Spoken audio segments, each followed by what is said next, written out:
우리 북경 주사랑교회 성도들이 오셨는데 따뜻하게 또 정성으로 맞아주셔서 감사합니다. 성도들이 큰 은혜 받고 갔습니다. 또 우리가 주중에는 임마누엘 수련관에서 숙속도 하고 또 그 지하에 있는 예배당에서 예배를 드리고 또 우리 박영복 우리 당회장 목사님이 오셔서 말씀을 전하시는데 제가 말씀을 전하실 때 제가 큰 인사이트 감동을 받았어요. 목사님께서 찬양을 말씀을 전하기 위해서 나오셨는데 한 장 넘겨주세요. 그 찬양 인도자가 열심히 찬양을 하는데 마이크가 꺼져 있는 거예요. 그래서 여기도 켜보고 저기도 만져보고 왜 마이크 소리가 안 나오는지 막 만지는데 안 되는 거예요. 왜 마이크 소리가 안 나올까요? 결국 보니까 무엇이 안 올라가 있어요? 스위치가. 그러니까 수억짜리 스피커와 음향시설 마이크가 있어도 무엇이 스위치가 어찌 되면 안 키면 그 좋은 시설이 아무 소용이 없더라는 거예요. 그러면서 목사님이 그런 얘기를 하시는 거예요. 그걸 딱 보면서 우리의 마음에 영적인 스위치를 켜야 됩니다.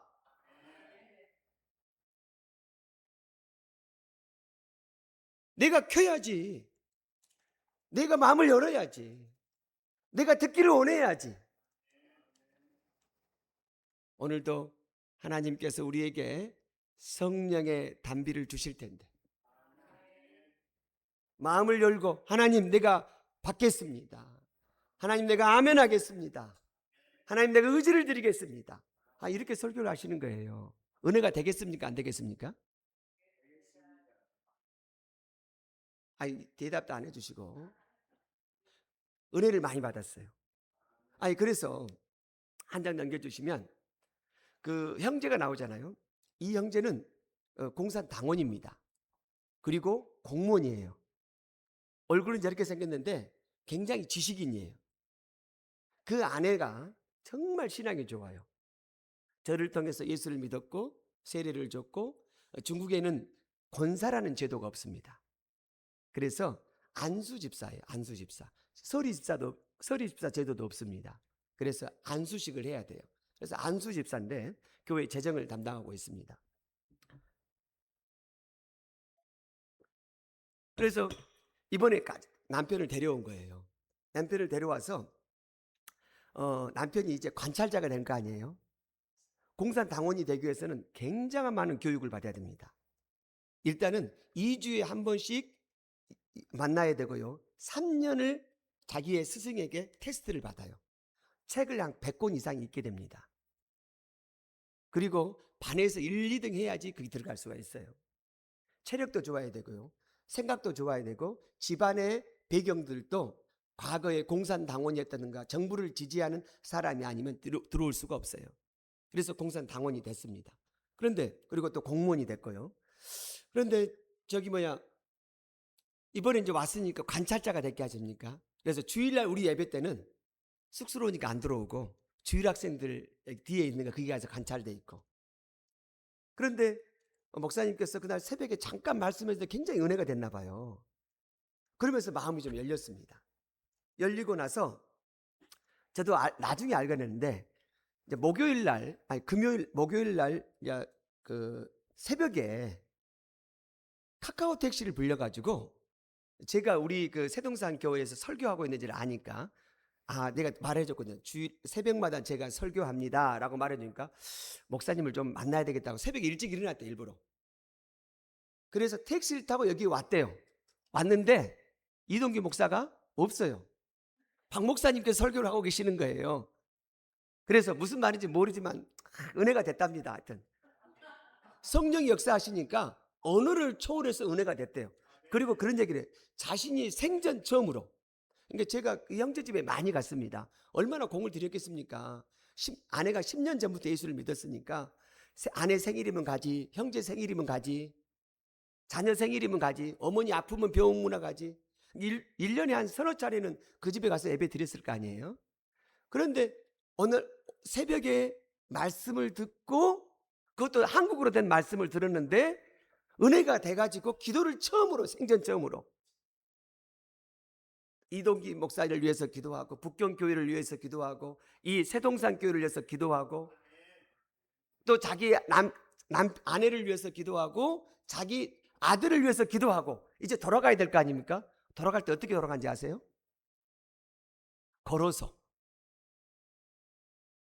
임마누엘 성경까지 기도하면서 갔다는 거예요. 할렐루야.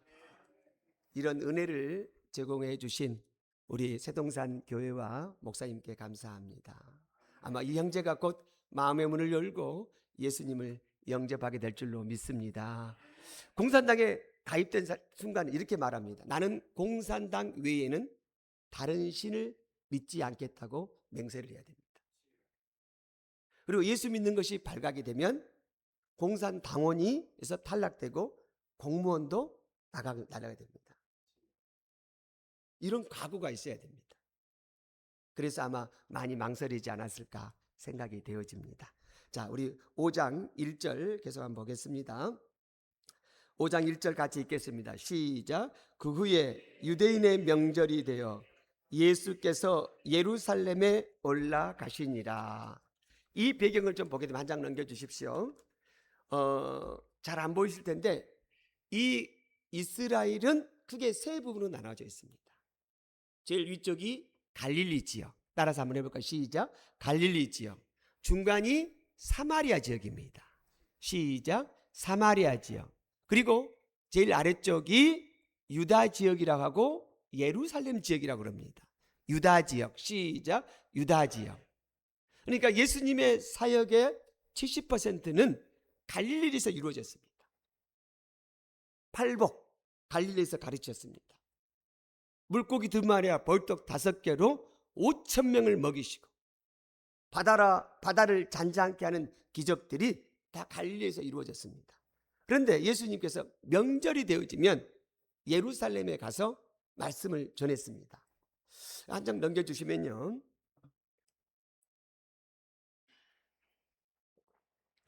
유대인들은 크게 3대 절기라고 있습니다. 7대 절기인데 다 외울 수 없으니까 3대 절기는 외워야 됩니다. 이스라엘 백성들이 애굽에서 나올 때 죽음의 사자가 넘어간다 그래서 이걸 뭐라고 부릅니까? 유월절. 시작. 유월절. 이 유월절이 지난 다음에 우리가 일주일이 7일이잖아요. 7일 곱하기 7주. 그럼 며칠이에요? 49잖아요. 그래서 7일 곱하기 7이라 해서 77절이라 그럽니다. 77 곱하면 49 다음에 그 다음 날이 오순절. 50일이 되니까. 6월절 다음에 50일이 된 날이 오순절. 또는 77절이라고 부릅니다. 따라서 해봅니다. 시작. 77절. 시작. 77절. 77절이 무슨 절이라고요? 오순절. 7일 곱하기 7주. 77에 49. 그 다음에 우리가 잘 알다시피 이스라엘 백성들이 광야에서 만나를 먹었고 메추라기를 먹었던 초막절을 기념하는 초막절. 자, 세 가지 한번 해봅시다. 시작. 6월절, 77절, 초막절. 이 3대 절기가 되어지면 유대인들, 이스라엘에 살고 있는 유대인들만 예루살렘에 오는 것이 아니라 전 세계에 흩어져 있는 유대인들이 다 옵니다. 그럴 때 보통 지금 평상시에는 이스라엘이 인구가 약 10만 명 정도 됐다 그래요. 그런데 6월절이 되어지고 77절이 되어지고 초막절이 되어지면 100만 명이 모인답니다. 우리 조선시대 때 한양의 인구가 약 2만 명 정도 됐다니까 100만 명이 모였다는 것은 엄청난 숫자죠. 이럴 때 예수님께서 예루살렘에 가서 말씀을 전했습니다. 자, 우리 한 장 넘겨주시고요. 우리 2절 같이 읽겠습니다. 5장 2절 시작. 예루살렘에 있는 양문 곁에 히브리 말로 베데스다라는 못이 있는데 거기 행각 5이 있고. 이 예루살렘을 둘러싸이는 큰 성곽이 있습니다. 그리고 가장 큰 건물이 어떤 건물이냐? 성전 건물입니다. 그런데 이 예루살렘 이 성벽에 문이 있습니다. 문이 약 10개 정도가 있습니다. 10개 정도가 있는데 오늘 예수님께서 어떤 문으로 들어오십니까? 예수님께서 어떤 문으로 들어오십니까? 예, 양의 문입니다. 10개 정도 문이 있는데 이 양의 문은 어떤 문이냐면요. 이스라엘 백성들이 하나님께 제사를 드릴 때 성전에서 제사를 드리는데 성전에서 양의 속죄의 제물로 쓸 양들이 들어오는 문입니다. 그래서 무슨 문이라 부른다고요? 양의 문. 그리고 제사장만 다니는 문이 있고요. 백성들만 다니는 문이 있고요. 상인들만 다니는 문이 있고요. 또 똥이나 쓰레기를 버리는 문이 따로 있습니다. 이렇게 약 10개 정도 문이 있습니다. 그 양문 옆에 무엇이 있다고요? 베데스다. 하나 좀 넘겨주시면 이렇게 좀 되어 있어요. 성전이 있고 성전 바로 옆에가 베데스다 연문이 있습니다. 양문이 있습니다. 왜냐하면 성전에 들어가는 양들이 어디서 와야 되니까? 어느 문을 통해서 들어와야 되니까? 양문. 그래서 성전 옆에가 양문이 있고 그 양문 옆에가 베데스다 못이 있습니다. 자, 한 장 넘겨주시면요. 이 베데스다 못은 쑥 솟구친가 봐요. 그래서 이런 전설이 있습니다. 이렇게 솟구칠 때 이 솟구치는 것은 천사가 솟구치게 하는 것이고 와서 제일 먼저 들어간 사람이 병을 낫는다. 그런데 이제 좀 역사학자들이나 지질학자, 과학자들이 보게 되면 그쪽에가 우리가 이렇게 물이 푹 솟아 오르는 것을 잘 생각해 보게 되면 온천이 있다든가 이럴 때 물이 응축되어서 한번 솟아오르잖아요. 근데 그 지역은 온천이 있는 지역은 아니답니다. 이 베데스다 지역이. 그럼 어떤 곳이었느냐? 이 예루살렘 성을 설계할 때 물이 한 곳에 모이는 하수구가 있을 거 아닙니까? 빗물이 왔을 때 모아지는 것. 베데스다 연못이 빗물을 모으는 지역이라는 거예요. 그래서 비가 많이 왔을 때 모여지면 물이 솟아오르는 그런 지역으로 이쪽에 알려져 있다고 합니다. 자, 우리 3절, 4절 같이 읽겠습니다. 요한복음 5장 3절, 4절 한 목소리로 시작. 그 안에 많은 병자, 맹인, 다리 저는 사람, 혈기 마른 사람들이 누워 물의 움직임을 기다리니 이는 천사가 가끔 못에 내려와 물을 움직이게 하는데 움직인 후에 먼저 들어가는 자는 어떤 병에 걸리든지 낫게 됨이니라. 여기서 보면 꼭새가 있죠. 꼭새 보입니까? 우리 성경에 이게 가로가 되어 있잖아요. 보입니까? 그리고 그 옆에 2라고 써져 있죠. 써져 있죠. 뭐라고 써 있냐 보게 되면 밑에 보게 되면요. 어떤 사본에는 이 가로 내 구절이 없고 그러니까 어떤 사본에는 이 가로 안에 있는 구절이 있기도 하고 없기도 하다는 거예요. 그러니까 이 말은 무슨 얘기냐면 이 꺽쇠 안에 있는 이 성경 구절은 이것은 나중에 첨가될 가능성이 좀 있는 말들입니다. 그럴 때는 꺽쇠로 이렇게 성경이 표시를 해놓습니다. 어떤 사본에는 있고 어떤 사본에는 없으니까. 그러니까 이것을 좀 정확히 보게 되면 한 장 넘겨주시면 우리 속담에 김병에 뭐가 없다 그래요?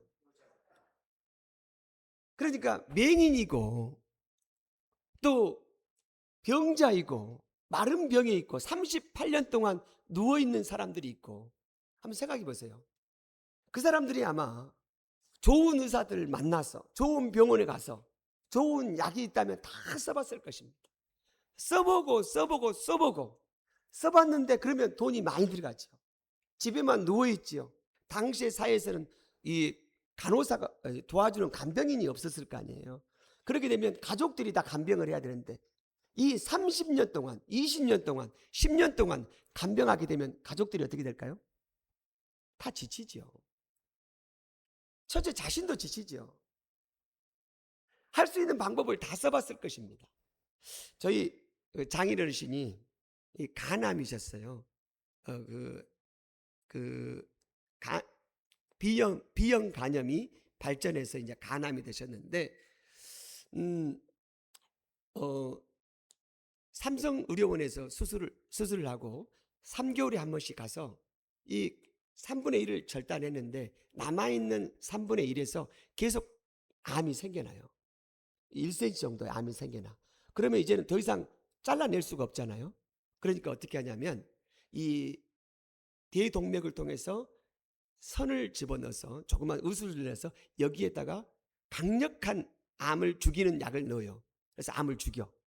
근데 한 3개월이 지나면 또 2cm가 자라나요. 또 마치 그 암탉이 계란이 나오듯이 생기듯이 안에가 이 간이 자체가 암을 만드는 밭이 돼버려요. 이렇게 색전수술이라 그러는데 이 시술을 약 20회를 받았습니다. 그러니까 우리 장인 어르신도 지치고 저희들도 지치고 모시고 올라가야 되니까.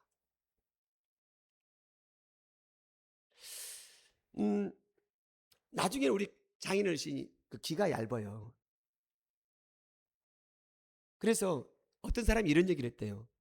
그 복, 그 독이 들어있는 버거. 네. 버거에 있는 맹독성이 강한 독을 먹으면 치료될 수 있다는 거예요. 그런데 사람이 지치니까 이 허무맹랑한 말에도 믿더라고요. 그래서 이 독을 실제로 드셨어요. 그러다 보니까 몸이 더 안 좋아져 버린 거죠. 그래서 결국 돌아가시게 됐습니다. 그러니까 이해가 되더라고요.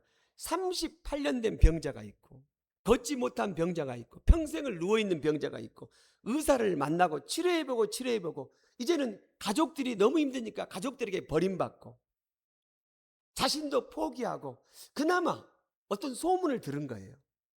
어떤 소문을 들었냐면 이 베데스다 연못이 가끔 솟아오르는데 이것은 천사가 솟아오르게 하는 것이다. 그리고 제일 먼저 들어간 사람은 낫는다. 이런 소문을 들은 거예요. 그래서 그 많은 사람들이 그곳에 베데스다 연못에 모여 있습니다. 그러니까 병자들이 모여 있으니까 그곳에 냄새가 날까요, 안 날까요? 냄새가 나고 더럽고 또 병에 걸리신 분들의 특징이 좀 성격이 어째요? 급해지고 자기 중심이니까 서로 싸울 것이고 자리 때문에 싸우고 내가 먼저 들어가야 된다. 왜 내 자리를 뺏었냐? 막 싸우고 난장판이 된 장면이 그 연못에 있는 장면입니다. 자, 한 장 넘겨주십시오. 왜 병자들이 그러면 믿고 있는 거 38년 된 병자들이 지금 물이 솟는 것은 천사가 솟게 하는 것이고 제일 먼저 들어간 사람은 병이 나을 것이다 그들이 생각을 했어요. 그렇게 믿었어요. 그리고 날마다 그게 서 있어요. 그러면 그들이 믿는 것은 하나님의 말씀입니까? 아니면 소문입니까? 전설입니까? 이렇게 해서 병이 나았다는 기록이 없어요. 그런데 뭐라도 잡고 싶은 심정에 지푸라기라도 잡고 싶은 심정에 그곳에 와서 사람들이 죽지면서 기다리고 있는 거예요. 그리고 서로 싸우고 더럽고. 왜 성경은 이것을 썼을까요? 한번 생각해 보십시다.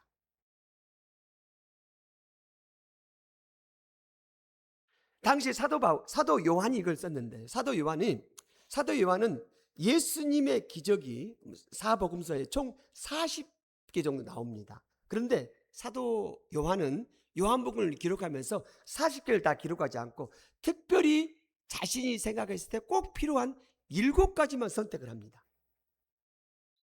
한 장 넘겨주십시오. 이 7가지 중에 이것이 하나입니다. 하나 넘겨주시면 왜 이런 걸 썼냐라고 생각해 봤을 때 당시에 유대인들이 예수를 믿었어요.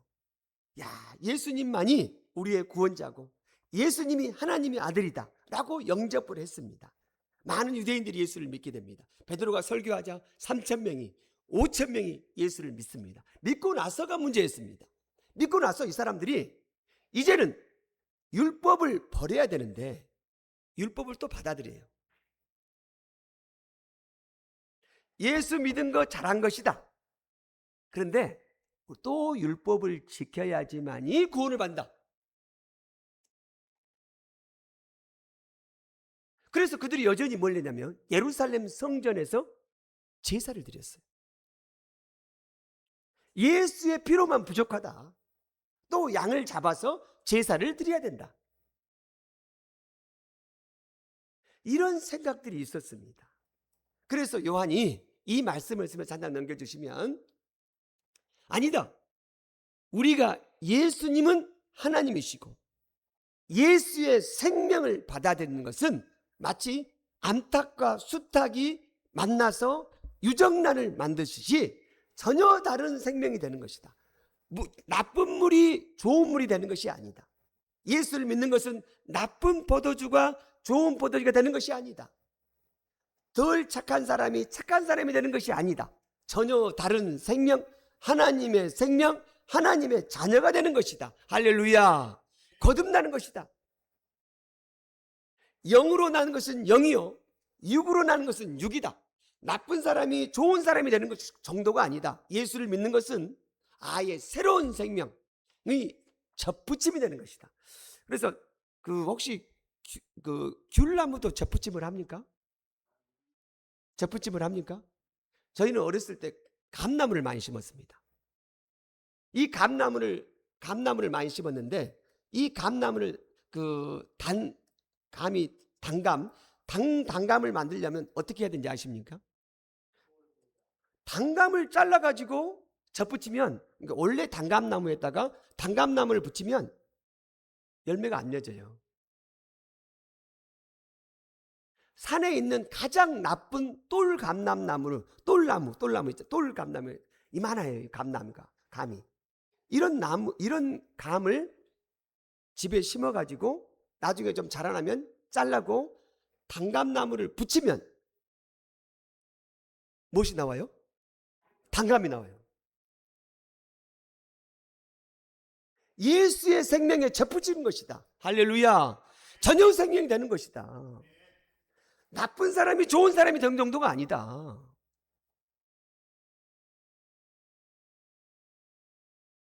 한 장 넘겨주십시오. 그래서 우리 같이 한번 읽겠습니다. 요한복음 3장 16절. 하나님이 세상을 이처럼 사랑하사 독생자를 주셨으니 이는 그를 믿는 자마다 멸망치 않고 영생을 얻게 하려 하심이니라. 영생, 하나님의 생명에 접붙임되는 것이다. 우리 육체의 생명이 있고 영혼의 생명이 있다.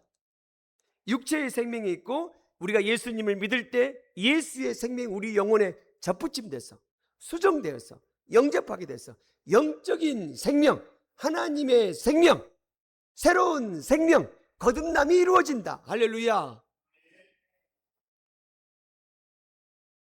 한 장 더 넘겨주십시오. 우리 요한일서 5장 11절 말씀 한번 읽겠습니다. 시작. 또 증거는 이것이니 하나님이 우리에게 영생을 주신 것과 이 생명이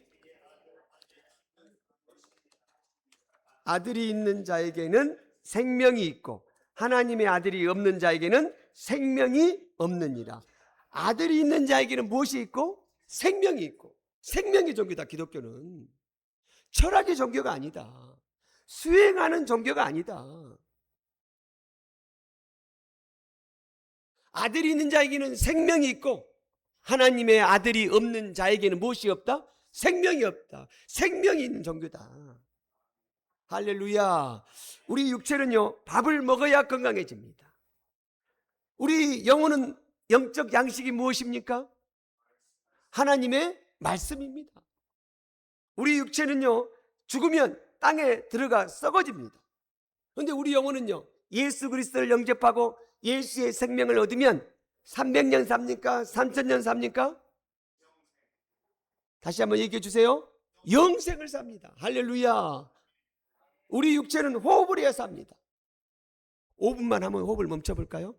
하나, 둘, 셋. 5분 안에 다 죽습니다. 우리 영혼도 호흡이 있습니다. 우리 영혼의 영적 호흡이 무엇입니까? 기도입니다. 우리 육체의 아버지가 있습니다. 나를 낳아주신 아버지. 우리 영혼의 아버지가 있습니다. 하늘에 계신 우리 아버지. 할렐루야. 생명 있는 종교다. 율법은 생명이 없는 종교다. 율법을 의지하는 결과는 어떻게 되어지느냐? 지금 연못, 베데스다 연못에 누워있는 병자들의 모습이 그 모습이다. 우리의 모습이다.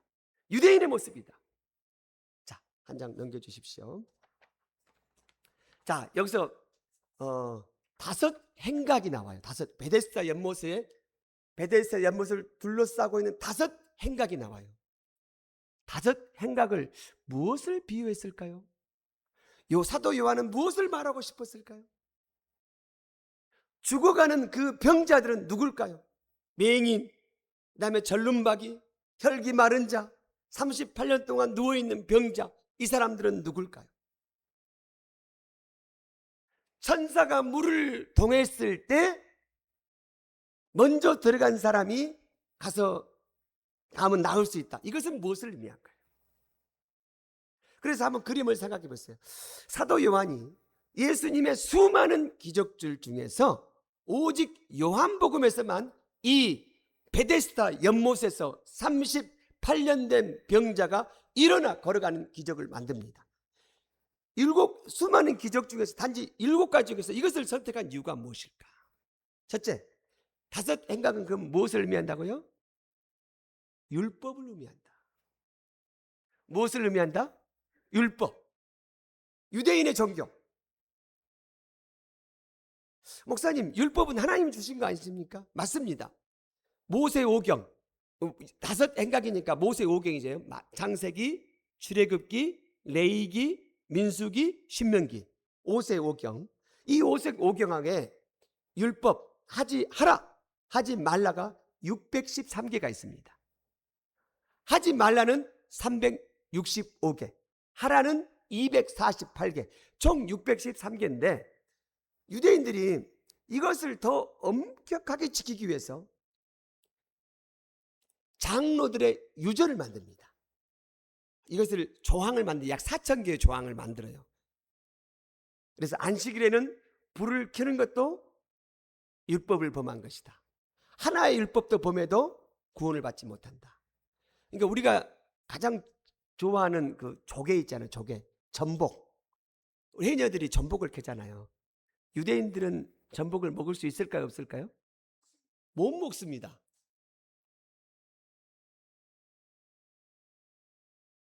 그 맛있는 전복을 못 먹습니다. 그 맛있는 문어는 먹을 수 있을까요? 없을까요? 뭐 없습니다. 그 조개는 먹을 수 있을까요? 없을까요? 못 먹습니다. 비늘이 있는 것만 먹습니다. 그래서 이렇게 하나하나 지키면, 하나라도 지키지 않으면 구원을 받지 못한다. 지켜야 구원을 받는다 라는 것이 그들의 율법입니다. 그들의 장로들의 유전입니다. 그런데 그렇게 유전을 지키고 장로들을 지키고 일주일에 2번씩 금식하는 결과가 무엇이냐?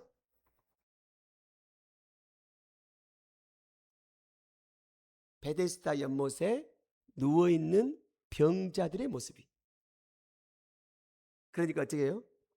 결국은 그들은 병에 걸려서 시간이 지나면 어떻게 됩니까? 죽습니다.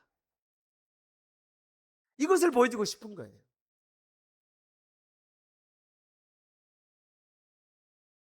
너희의 선행, 너희의 철학, 결국은 무엇이다? 죽음이다. 천사가 와서 물을 동하면 쑥 솟아오르는데 제일 먼저 들어간 사람이 구원을 받는다 라고 생각하는 것은 무엇이다? 하나님 말씀이다? 아니면 전설이다? 전설. 착각이다. 망상이다. 망상이 뭐예요? 실제는 물체가 없는데 속으로 어떻게 하는 거예요? 생각하는 거예요. 실제는 구원이 없는데, 실제는 하나님이 기뻐하지 않으신데, 실제로는 영생이 없는데 스스로 생각하기에 이렇게 율법을 지키면 내가 구원을 받는다고 생각하는 거. 이걸 뭐라고 한다고요? 망상. 망상의 결과는 죽음.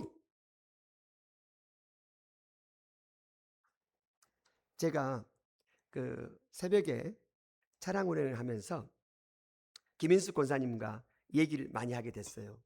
권사님께서 어떻게 살아오셨는지 얘기를 많이 해주시더라고요. 그러면서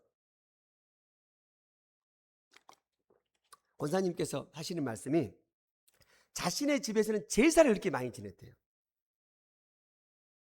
한 달에 한 번씩 제사가 있었고 많을 때는 한 달에 2번이나 있었대요. 그래서 시집가면 절대 제사 없는 집에 가야 되겠다 했는데 그분이 바로 또 제사를 많이 지키셨어요.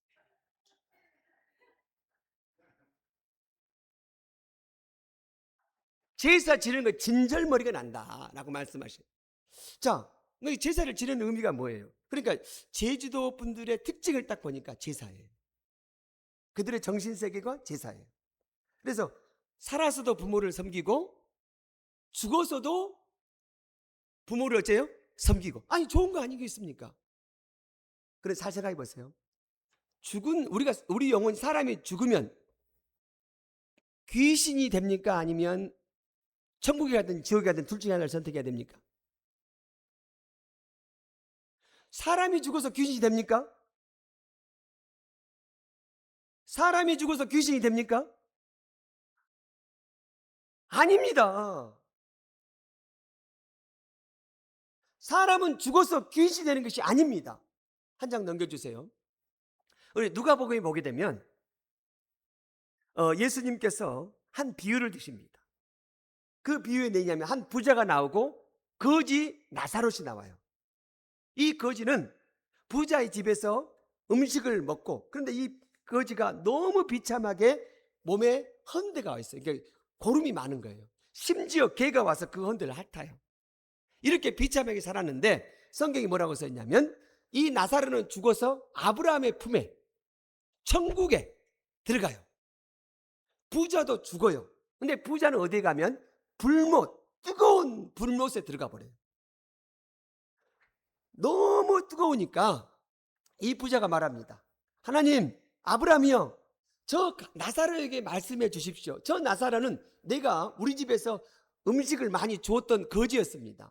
이제 나에게 좀 보답을 해주시는 의미에서 나에게 너무 뜨거우니까 물 한 바퀴만 주십시오 라고 얘기를 해요.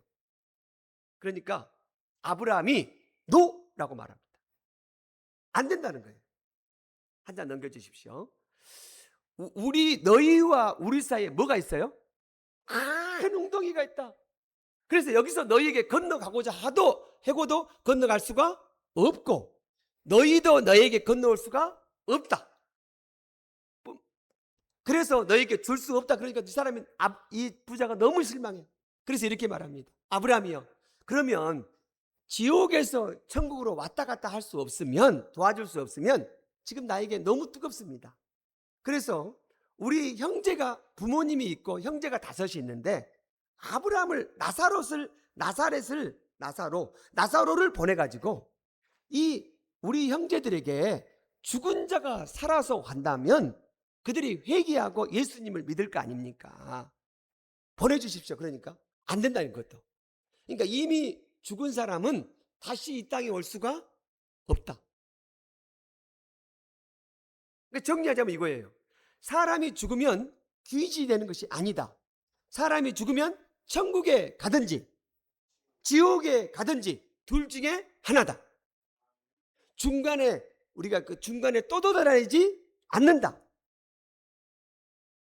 그러니까 만약에 실제로 우리의 부모님들이 죽어서 귀신이 돼서 우리가 제사를 드릴 때 그분들이 와서 실제로 오신다면 그렇게 해야죠. 그렇게 하는 것도 괜찮다고 생각해요. 그런데 그렇게 된다 안 된다? 안 된다는 거예요. 그렇게 우리가 제사를 드리는 것을 드렸을 때 부모님이 귀신이 돼서 와서 먹는다고 생각하는 것은 무엇이다? 착각이다. 이것은 진리가 아니라 무엇이다? 그렇죠. 소문이다. 전설이다. 마치 유대인들이 구약의 율법을 100% 지키면 영원한 생명을 얻을 것처럼 생각하는 이 착각처럼 우리도 뭐한다? 착각을 하더라는 거예요. 아니 목사님, 그럼 질문이 있습니다. 실제로 제사를 드리면서 부모님의 음성을 들었다는 사람이 있는데요. 그럴 수 있습니다. 부모님 꿈에 나타날 수 있습니다. 그럼 이걸 어떻게 설명해야 됩니까? 그렇죠. 천사들, 귀신도요, 사단도 광명의 천사로 위장해서 나타난다니까요. 이 귀신이 IQ가요, 우리 IQ가 저는 150이 조금 못 됩니다. 여러분들 한 200쯤 되시죠? 안 집사님께서 말씀을 안 하셔서 제가 좀 힘들었습니다. 한 200쯤 되십니까?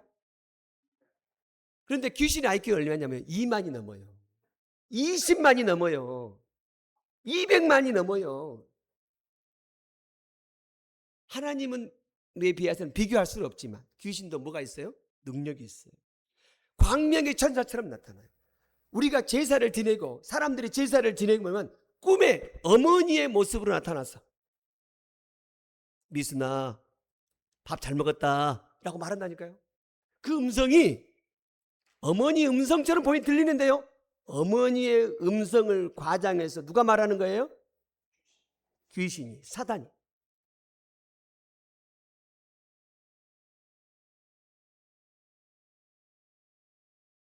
그렇게 어머니의 모습으로 나타난다니까요, 꿈에. 그래서 우리가 누구를 섬기지 못하도록, 하나님을 섬기지 못하고 하나님을 경외하지 못하고 귀신의 종이 되고 노예가 되게 만든 줄로 믿습니다.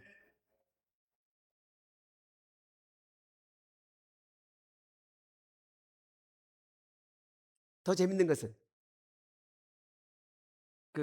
제가 이제 이 제주도 제사에 대해서 관심이 생겨서 유튜브를 좀 많이 봤어요. 좀 여기 전문가를 하시는 분들을 좀 많이 봤어요. 저도 제가 중국에 20년 있으면서 그걸 정말 많이 연구를 했거든요.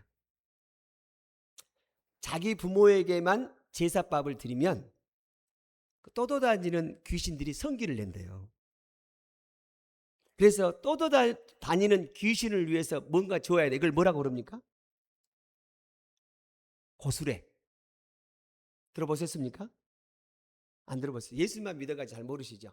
그래, 고수래를 줘야 돼. 그래야 떠돌아다니는 귀신들이 그걸 먹고 나를 해코지 하지 않아. 그런데 놀랍게도요, 제가 이제 중국 분들이 장례식에 제가 참석하고 예수 믿는 사람들도 제가 직접 인도하지만은 예수 안 믿는 가정도 내가 다 가보거든요. 전도하고 전도하는 차원에서 다 가봐요. 조의도 하고 막 가보면 그 사람들도 고수레를 주더라고. 고수레. 강가에 고수레를 주고 지붕에다 고수레를 줘요. 김인숙 권사님 해보셨죠? 이렇게 고수레?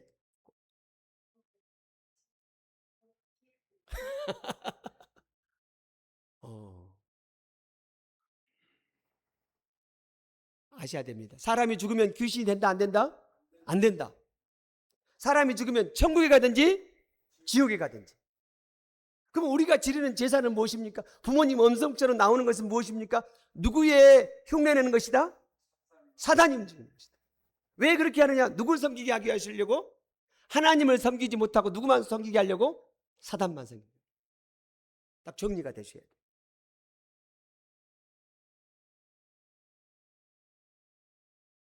마치 유대인들이, 지금 병자들이 지푸라기도 잡는 심정으로서 물만 솟아라, 내가 제일 먼저 들어가면 낫겠다. 이것은 하나님의 말씀입니까? 아니면 전설입니까? 전설이에요. 그렇지 않아요.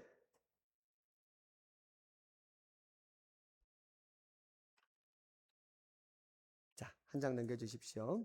5절 읽겠습니다. 요한복음 5장 5절 시작. 거기 38배 된 병자가 있더라. 38년 된 병자. 너무 많이 있었어요. 결혼했을까요? 아마 결혼도 못했을 것입니다. 직장이 있을까요? 직장도 없을 것입니다. 그 삶이 행복할까요? 그러지 않을 것입니다. 병이 든 만성이 병이 들었어요. 스스로도 문제가 불가능해요. 무엇보다도 물이 동했을 때 그를 도와서 물에 넣어줄 사람이 있다 없다? 없어요.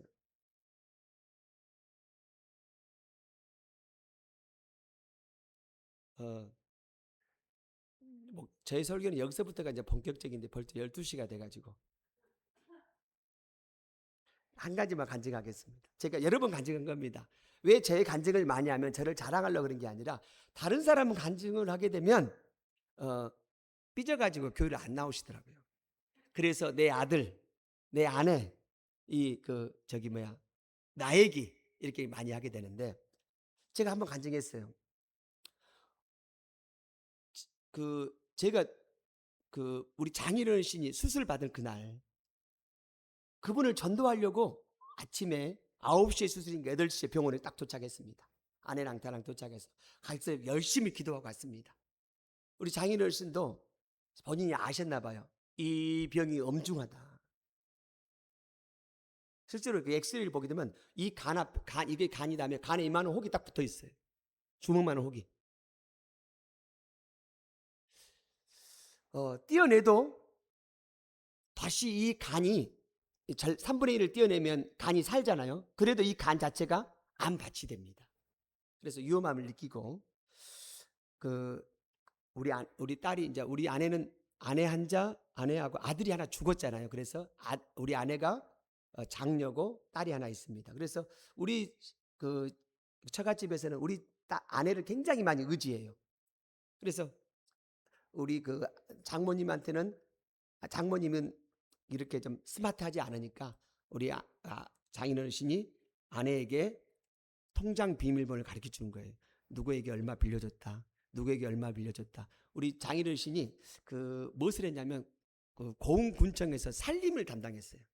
옛날에 노태우 시절에 산을 공무원이 허락을 해줘야지만이 산을 파는 시기가 있었어요.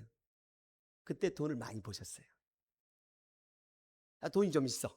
그래가지고 누구에게 얼마 줬다, 누구에게 얼마 줬다, 주식이 뭐가 들었다 많이 좀 가르쳐 주는 거예요. 성장 비밀 다 가르쳐 주는 거예요. 나는 그때 우리 장인어른을 전도하러 갔는데 그걸 딱 보고 있는데 장인의 신이 돌아가시면 저 돈이 누구이 될까? 아니 나도 깜짝 놀랐다니까요. 나는 원래 이런 사람이 아닌 줄 알았어요. 이 죽음 앞에 서 있는 그 이중한 순간에 내게 보이는 것은 돈밖에 안 보이더라고요.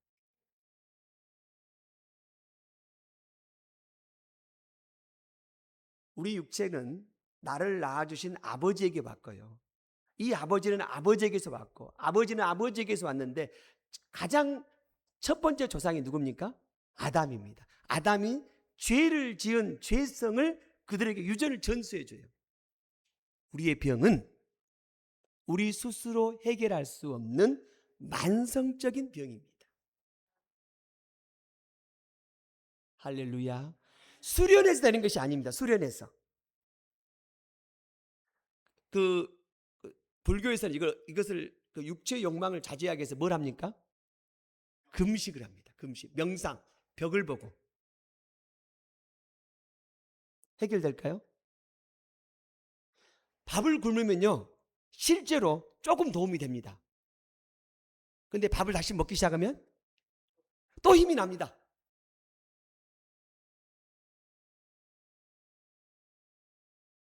스스로도 해결 불가능하고요. 사람이 도와줄 수도 없습니다. 그러면 누구만이 이 죄의 문제, 우리의 죄성의 문제를 해결할 수 있는 유일하신 분은 누구시냐?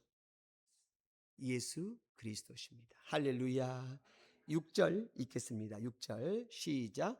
예수께서 그 누우신 것을 보시고 병이 벌써 오래된 줄 아시고 이르시되 네가 낫고자 하느냐. 다시 읽겠습니다. 시작. 네가 낫고자 하느냐.